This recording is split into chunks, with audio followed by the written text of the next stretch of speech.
Hello guys, welcome back to my YouTube channel, and for today's vlog, I will show you how to cook the pork feet Chinese recipe. It's easy to follow and don't forget to subscribe my channel.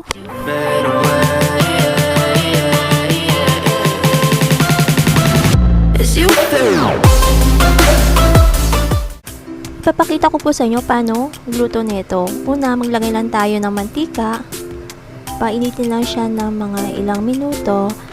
At ilalagay na natin ang ginger. Pwede po kayong gumamit ng garlic. Kasi dito, ginger lang yung ginamit ko. Nasa inyo po yan kung maglalagay po kayo ng garlic. And next, pagkatapos nito, pag medyo nag light brown na po siya, ngayon isusunod na po natin ilalagay ang pork feet. Ito ay pinakuluan ko sa hot water para matanggal po yung dumi at mabanlawan po siya ng cool water. Ilagay lang po siya at stir fry po siya para maiwasan po yung pagdumikit dun sa saucepan. At haluin lang po natin hanggat sa hindi na po siya dumikit. At magmamantika po ito magla-light brown po ito at lalabas din po yung mantika sa karne. Yan, halu-haluin lang po natin.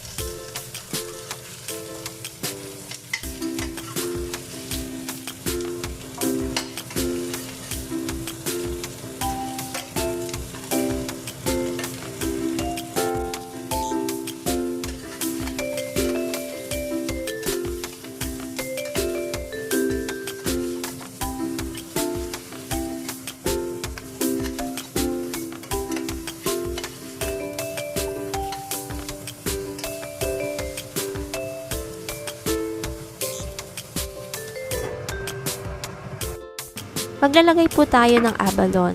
Ito po ay optional lang po. Depende po sa inyo if you want to add the abalone. Pero kasi itong abalone may pagkamahal din siya kahit nasa delata siya medyo bit expensive siya.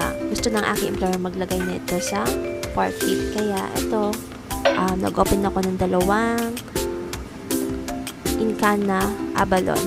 Yan lang, ganyan lang siya ka-simple. After a few minutes, i-check ko na yung aking ginisang pork feet. Ayan na po siya. Medyo nag-golden brown na po yung kulay niya. I mean, kulay niya pala. Ayan, hinalo-halo ko lang siya. Yan, nagmamantika na to Kailangan lang ng konting mix para hindi siya dumikit sa ilalim.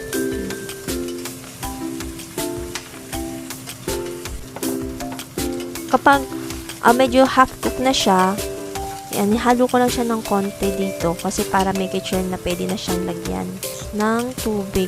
Naglagay ako ng tubig ng equal part din ng pork.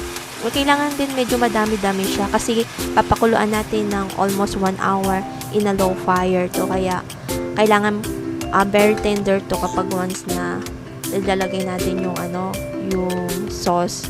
At saka mas madali siyang kainin. At hindi siya matigas. Ganyan na siya.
almost 1 hour, yan na, kumukulo na ang ating pork feet.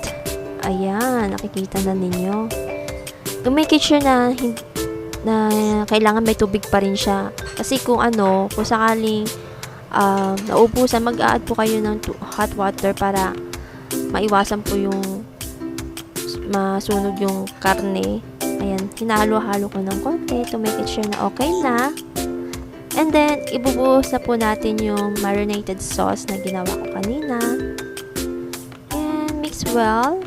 And then, let it boil.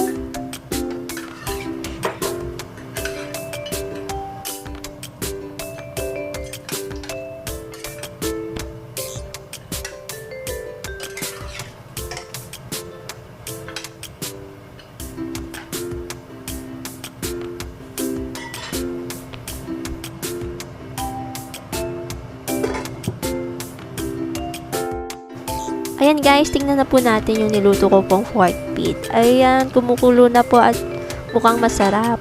Ito na po siya.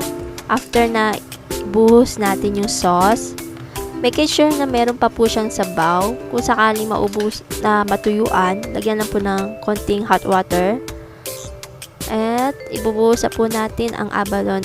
Kung napapansin po ninyo, meron pong white abalone. Ito po kasing natira po na nakaraan, hindi po na na gamit, kaya sinabay ko na rin, sayang kasi abalon din po siya pero big size lang po siya. Yan, haluin lang ng mabuti para makover pati yung ibang abalon. Then ayan na, at susunod ko pong ilalagay ay ang dark sauce. Ito po medyo manamis po siya, tsaka kung mapapansin nyo po, yung color niya very dark. Kasi pampadagdag din po siya ng darkness sa pork. Ayan, kung napapansin nyo po, nag-golden brown na rin po siya. At saka guys, nakalimutan ko palang i-vlog na dapat lagyan din po to ng sugar. Kasi ginagamit ko dito madalas is rock sugar. Papakita ko na lang po sa inyo kung ano yung rock sugar na ginagamit ko, para medyo mas manamis yan. Ito na po yan, kumukulo-kulo na yan. Ito na po yung finished product niya. Almost done na po ito at napaka-tender na po ng kanyang pork. If you like my YouTube channel, please subscribe and don't forget to like and share my video. Then abangan na po ninyo yung aking susunod na vlog. Yes, thank you guys. See you again. Bye-bye!